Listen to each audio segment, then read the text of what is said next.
ഈ ഒരു കാർ ഏകദേശം 1 മാസത്തോളമായി ഈ കാർ കുസാറ്റിൻ്റെ അകത്ത് റോഡിൽ കിടക്കാൻ തുടങ്ങിയിട്ട്. ആക്ച്വലി ഇവിടെ വെച്ച് ഈ കാറ് ഫയറിന് ഇരയായും തുടർന്ന് ഇന്നത്തെ ഡ്രൈവർ അത്ഭുതകരമായി രക്ഷപ്പെട്ടെന്ന് പറയാം. കാരണം പറഞ്ഞാൽ ഡോറ് വല്ല ലോക്കാണെങ്കിൽ അദ്ദേഹവും വെന്ത് മരിച്ചേനെ.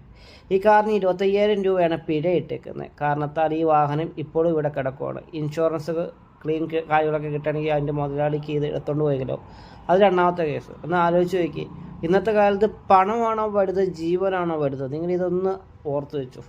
ഇന്നത്തെ കാലത്ത് പണമുണ്ടെങ്കിൽ മാത്രമേ, പണത്തിന് വേണ്ടി മാത്രമാണ്.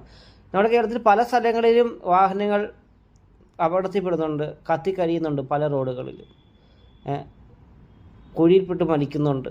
നമ്മൾ ഇങ്ങനെ മരിക്കുമ്പോൾ 25,000 50,000 രൂപ നമ്മൾ കൊടുക്കേണ്ട അവസ്ഥയാണല്ലോ ദൈവം. ഒരു വർഷത്തോളമായി ഇവിടുത്തെ ഒരു ഓഡിറ്റോറിയത്തിൽ 5ഓളം വിദ്യാർത്ഥികൾ മരിച്ചതാണ്. അതിൽ ഒരാൾ കാണാൻ വേണ്ടി വന്നതും. അത്രയ്ക്ക് പോലും സേഫ്റ്റി പോലും ഇവിടെ ഇല്ലേ?